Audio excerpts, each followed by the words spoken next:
Thank you, Mr. President. We congratulate the Republic of Panama for holding the presidency of the UN Security Council for this month. And we would like to thank you, Your Excellency, President Molino, for hosting and presiding over this important debate. This discussion builds upon the debates hosted by Greece in May and by India during our Security Council presidency in 2021. Maritime security is our collective challenge and demands international collaboration. Given the critical importance of the sea routes for global trade, energy supplies, communication cables, traditional and non-traditional threats, and our own long-standing maritime tradition, India, as one of the world's largest economies, has strong stakes and interest in this subject. India's maritime trading tradition goes back millennia. Ancient Indian port cities such as Dholavira, a UNESCO World Heritage Site, and Lothal were trading with distant lands via the maritime route 5,000 years ago. Indians have traded to their east and west with Africa, Europe, Southeast Asia, and beyond, across the Indian Ocean and Bay of Bengal. Cultural exchange and diaspora traveled on ocean waves. Today, India, with a coastline of more than 11,000 kilometers and nearly 1,300 offshore islands and islets, has an exclusive economic zone spread over nearly 2.3 million square kilometers. India shares maritime boundaries with 7 nations. There are 12 major ports, 200 smaller ports, and nearly 30 shipyards on the Indian coast, continuing the long-standing shipbuilding tradition. India is also the third largest supplier of seafarers to the global maritime industry. A large section of our population resides close to the coasts, and millions of Indians derive their livelihood from the ocean economy. The scale of maritime safety and security challenges, as also the urgent importance of economic stability and environmental sustainability concerns for India, therefore, is huge. The twin interlinked concerns of security and prosperity provide the basis for India's vision for maritime security, the Mahasagar, which is the Hindi word for ocean, which was elaborated by Prime Minister Modi as mutual and holistic advancement for security and growth across regions. India's approach to maritime security draws upon the following 5 principles: removal of barriers from legitimate maritime trade, peaceful settlement of disputes as per international law, jointly addressing natural disasters and threats from non-traditional actors, preservation of maritime environment and resources, encouraging responsible maritime connectivity. Recognizing the collective nature of the challenges and the required joint response, we engage with our partners, especially from the Global South, in several ways. And these are joint patrolling for their EEZ surveillance, supplementing humanitarian assistance and disaster relief measures, conducting search and rescue and evacuation operations in various emergencies, including oil spills and fires, assisting anti-drug trafficking and anti-piracy operations, where we have worked with a range of partners, conducting hydrographic surveys to facilitate navigation safety. The Indian Navy, in addition to its role as a net security provider, is also active in the Indo-Pacific region, assisting with security and HADR operations, and is among the first responders in the region.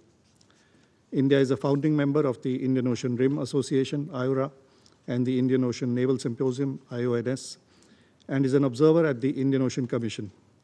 We also engage with a range of partners at other formats, such as the Djibouti Code of Conduct, DCOC, the Contact Group on Illicit Maritime Activities, and the BIMSTEC.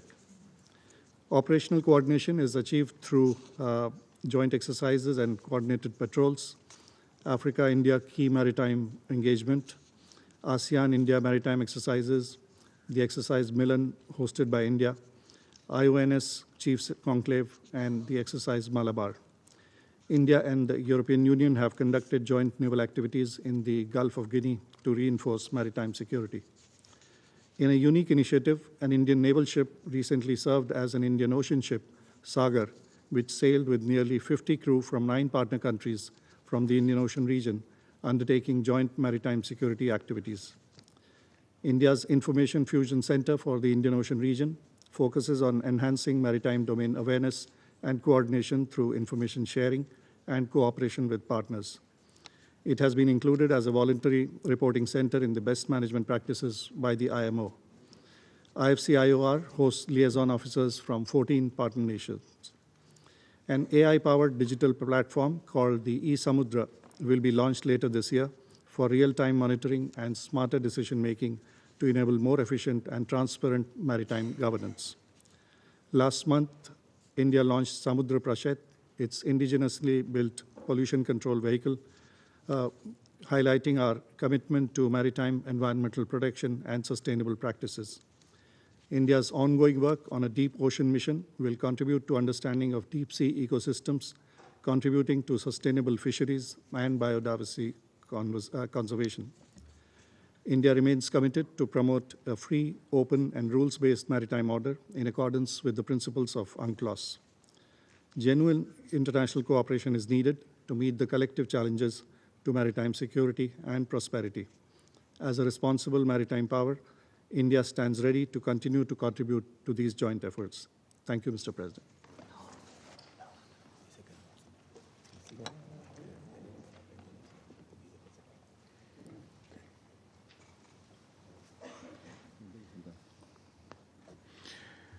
Gracias, señor viceministro. I thank the Vice Minister. Cedo la palabra al representante de Indonesia. To the representative of Indonesia.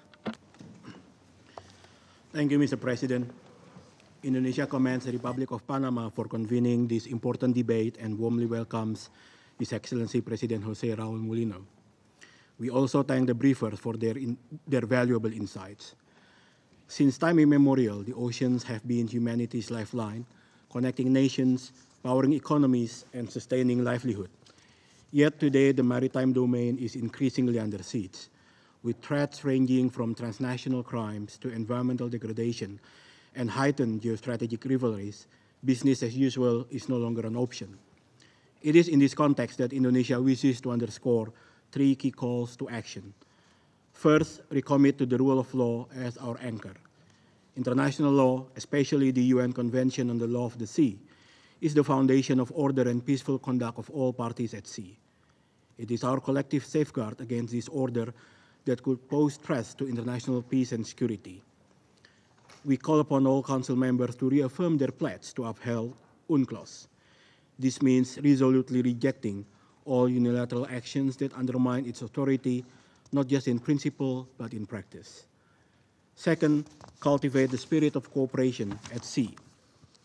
Preventing our oceans from becoming arenas of strategic rivalry and possible entry points for conflicts requires a fundamental mindset change.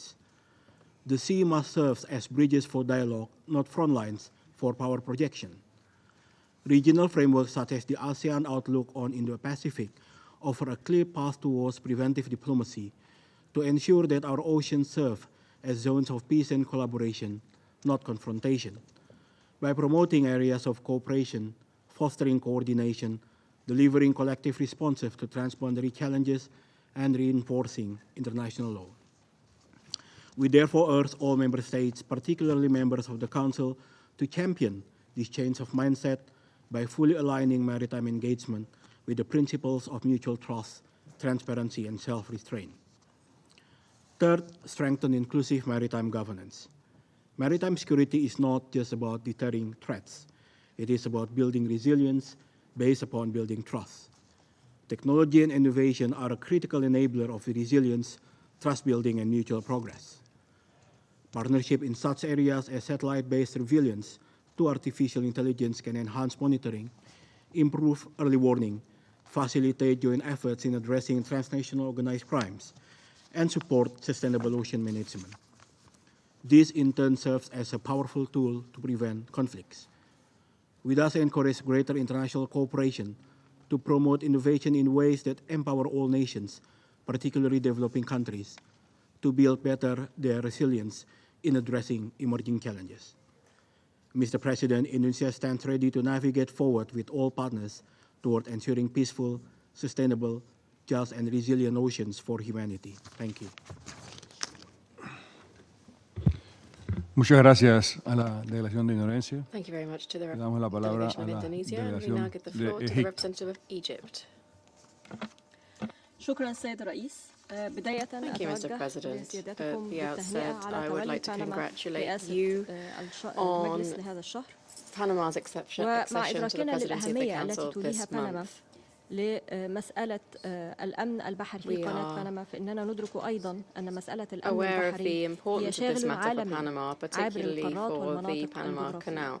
ومن هنا نتوجه بالشكر لرئاسة بنما على اختيار هذا الموضوع وعقد هذا النقاش الهام والمحوري في هذه اللحظة التي يواجه فيها العالم تحديات متنامية للأمن البحري. سيد الرئيس، تشهد المنظومة الدولية تحديات متزايدة نتيجة لتعدد وتتابع الأزمات وإمعان بعض القوى بكل أسف في التصرف باعتبارها فوق القوانين والنظام، وهو ما ألقى بظلال سلبية على السلم والأمن بما في ذلك جهود تحقيق أمن الممرات البحرية وحركة الملاحة الدولية، بما في ذلك جهود تحقيق أمن الملاحة البحرية وقد طال ذلك بدوره مصالح جميع الشعوب ويمثل احترام مبادئ التعهدية والعرفية وقانون البحار بما في ذلك أحكام اتفاقية الأمم المتحدة لقانون البحار التي هي بمثابة دستور للبحار أحد ضمانات تحقيق الأمن البحري بما يعني احترام المبادئ الواردة في الاتفاقية بما فيها الأحكام الملزمة للجميع المتصلة بحرية الملاحة وقواعد تعيين وتؤمن مصر أن أمن الملاحة البحرية منفعة عامة particularly in terms of maritime freedom and the limitation of maritime boundaries. We believe that maritime security is a global public good for the entire world, which guarantees economic stability and sustainable development around the world. I'd like to highlight the following points. The Security Council must ensure full adherence with international law and its resolutions, as well as all conventions governing this matter. This will guarantee freedom of navigation without politicization. Second, we must promote international and regional coordination mechanisms, promote capacity building and public-private partnerships. This in order to ensure that we can address different challenges such as piracy, armed robbery, drugs trafficking, arms trafficking, human trafficking, illegal fishing, marine pollution, and the exploitation of waterways to circumvent sanctions, cyber attacks, and other criminal activities. Third, investing in surveillance, monitoring, and tracking technologies to prevent maritime crimes, as well as to address other challenges related to climate change. These worsen the threats to threats to maritime security. We must protect technology, particularly for developing countries, and to ensure international peace and security. Four, we should address the root causes of crises, taking into account the nature, history, and realities of each geographical region, so as to settle conflicts in a just and irreversible manner. The ordeal in the Middle East is ongoing, particularly with regard to the Red Sea insecurity following the inhumane Israeli war on Gaza, and the maritime corridors have been used by non-state actors, sapping the of navigation and supply chains. All of this has further undermined the Palestinian cause. This is an unjustified, illogical war. Navigation in the Suez Canal has further been affected, causing losses amounting to around $7 billion in 2024. However, Egypt has maintained the Suez Canal's vital role. We have made efforts to ensure de-escalation in our region, and we'd like to stress 2 points. First, any initiatives relating to maritime security and development in the Red Sea must be implemented in close consultation with coastal states, since they are those that are best positioned to understand the region's dynamics. Second, restoring safe navigation in the Red Sea is important and crucial for the region. It would involve an immediate ceasefire in Gaza, the unimpeded delivery of humanitarian aid, the release of hostages and detainees, the end of occupation and displacement, as well as the end of the use of Palestinian lives as currency. We must ensure respect for the sovereignty of Red Sea countries. To conclude, we support all sincere efforts aimed at safeguarding vital maritime security, the primacy of international law. We must ensure that we maintain free maritime routes. Egypt, as a responsible member of it, the international community, will promote cooperation and stability for all. Thank you.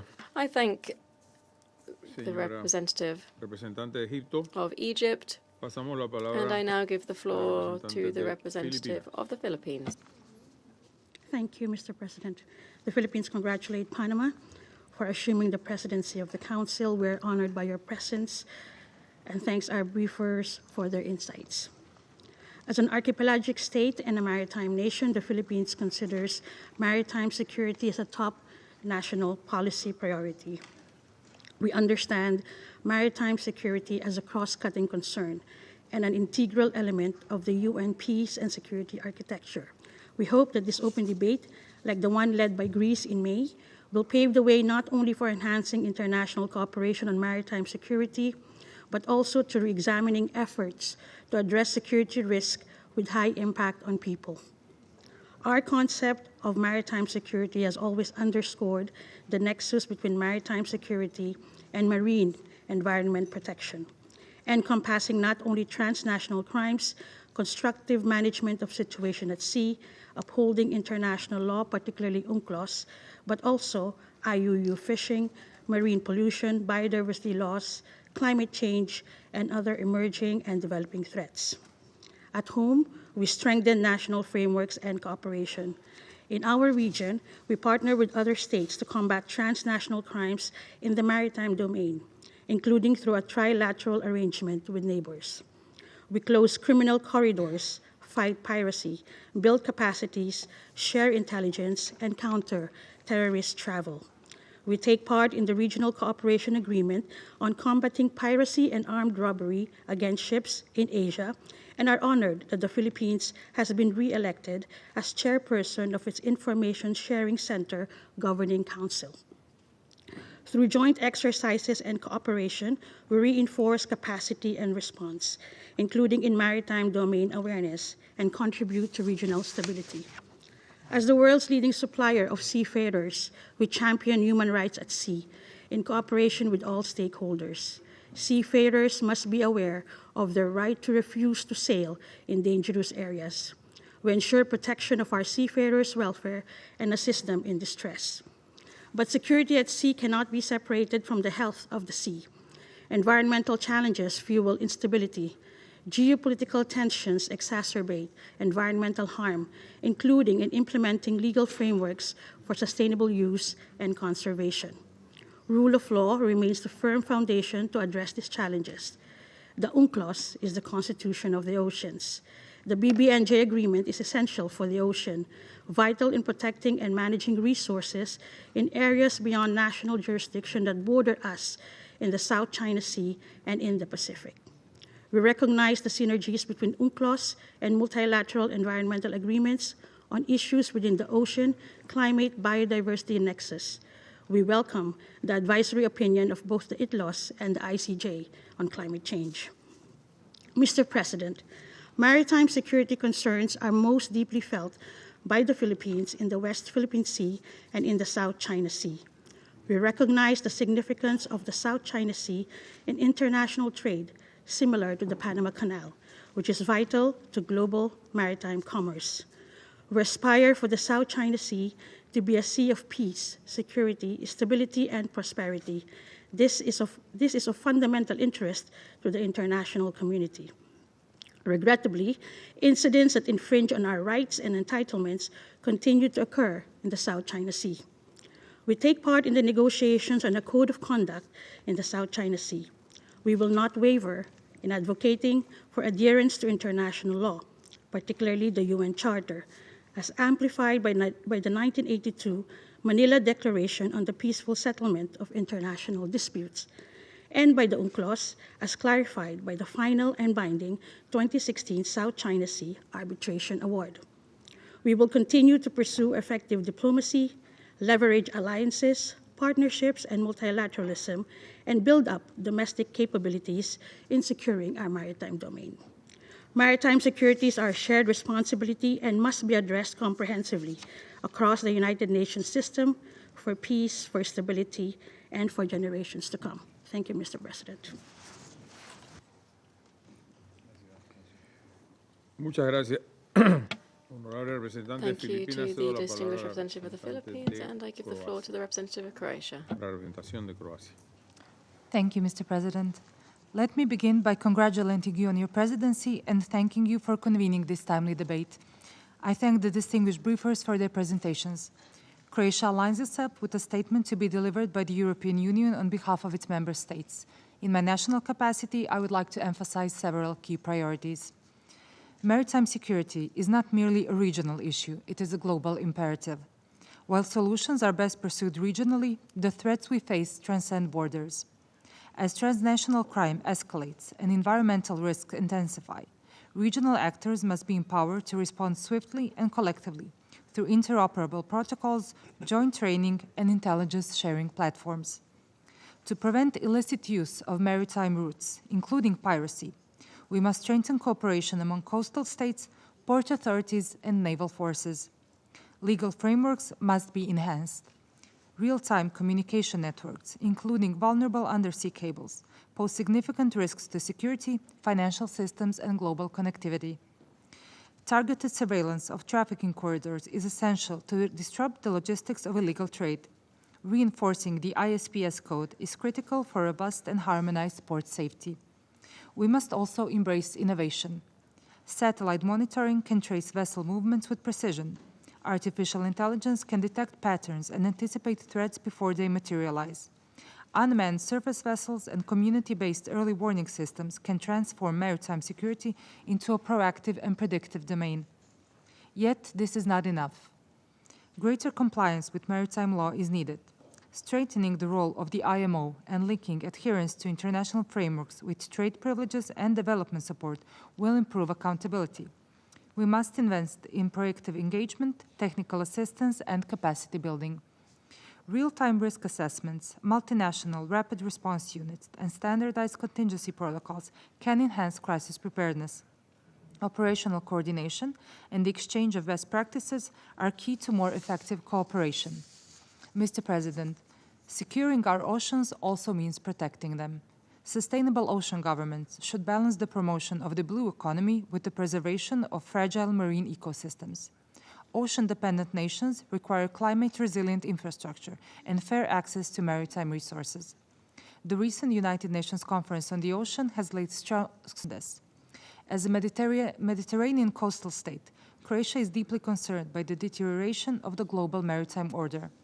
This is most evident in the recent attacks in the Red Sea, which have disrupted international trade and endangered also Croatian seafarers, as we are one of Europe's leading nations in maritime personnel. Croatia prioritizes dialogue and cooperation, particularly with our southern neighbors. Our joint efforts must address maritime insecurity, irregular migration, and environmental degradation, while fostering synergy between regional and international organizations. I thank you, Mr. President.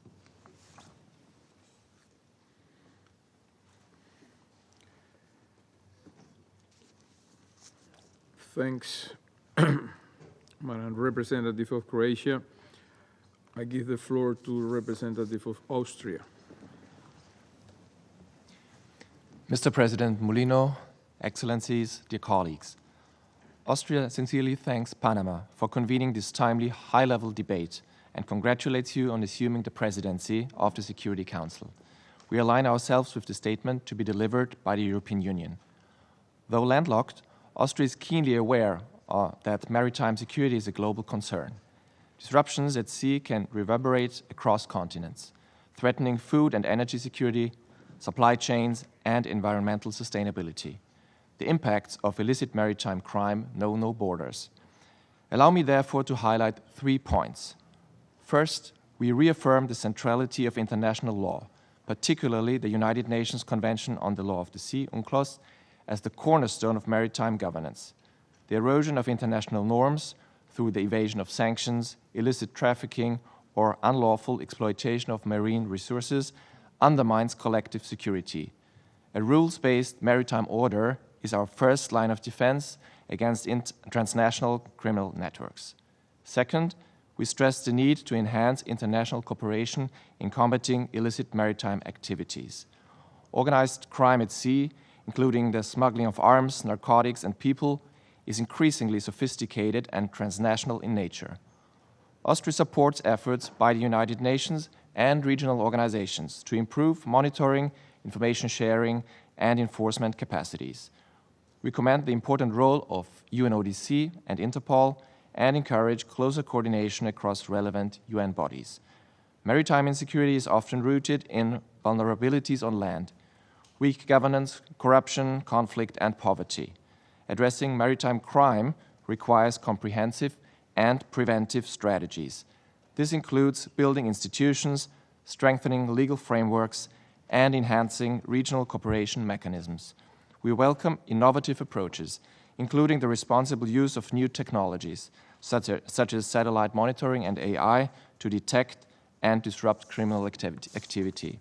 Third, we must take into account the environmental dimension of maritime security. Activities such as illegal fishing and the dumping of toxic waste not only violate international law, but also jeopardize marine ecosystems and the livelihoods of millions. At the same time, climate change exacerbates existing security risks. Responses to maritime crime must be embedded in broader efforts to protect ocean health and promote sustainable development. Mr. President, Austria's candidacy for the Security Council for the term 2027-2028 is grounded in our commitment to international law, effective multilateralism, and a holistic approach to peace and security. These principles are essential to confronting emerging maritime threats and ensuring the safety and sustainability of our oceans. I thank you. Muchas gracias. Thank you very much to the representative of Austria. And we now give the floor to the representative of Brazil. Mr. President, Brazil congratulates Panama on assuming the Council presidency and for convening this debate on maritime security. I also thank the briefers for their valuable insights. With one of the world's longest coastlines, Brazil's history, economy, and identity are deeply tied to the oceans. Guaranteeing a safe, open maritime space with governance based on international law, with the United Nations Convention on the Law of the Sea at its center, is therefore a core national interest. That space, however, faces mounting pressure. Piracy, armed robbery, transnational crime, trafficking in arms and narcotics, and migrant smuggling are converging threats to maritime security, and they are being amplified by the malicious use of new technologies. Coastal communities whose livelihoods depend on the sea suffer the consequences of criminal activities, pollution, and resource depletion. These problems are particularly severe in areas such as the Red Sea, the Gulf of Guinea, and along Haiti's coast, whose maritime security has been compromised by gang violence, arms and drug trafficking, and lack of resources for maritime law enforcement. As we have repeatedly pointed out in this Council, there is a direct relation between peace and economic and social development. Addressing the root causes of maritime crime, investing in productive capacities, and combating poverty, hunger, and underdevelopment are as essential to addressing the issue as security considerations. Brazil sees 3 urgent priorities in this area. First, unwavering respect for international law and the law of the sea. States must meet their obligations under the UN Convention on the Law of the Sea, most of which are also part of customary international law. Second, practical cooperation and capacity building. Effective maritime domain awareness relies on real-time information sharing, interoperable surveillance tools, and the responsible integration of emerging technologies. Brazil is ready to deepen partnerships through the South Atlantic Zone of Peace and Cooperation, ZOPACAS, and through long-standing support to the navies and coast guards of the Gulf of Guinea.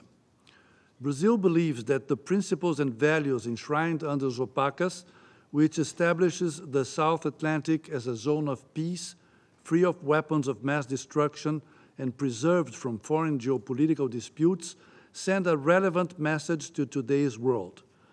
This message will be reinforced in 2026, when Brazil will host the 9th ministerial meeting to celebrate 40 years of ZOPACAS.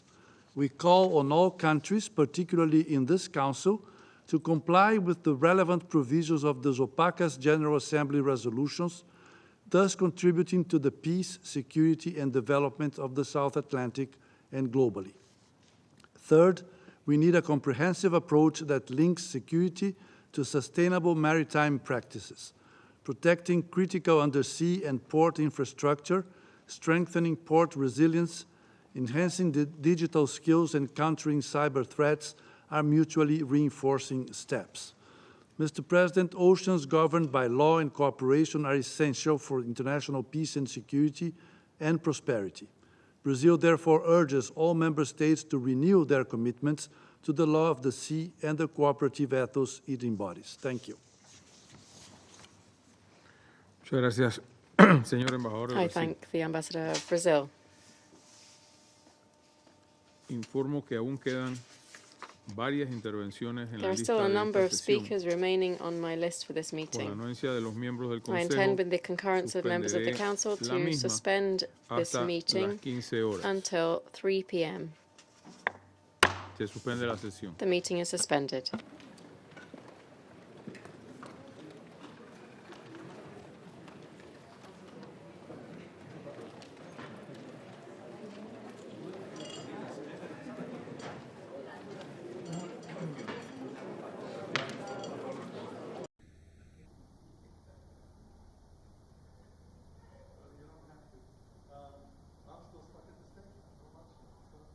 Tom, is it?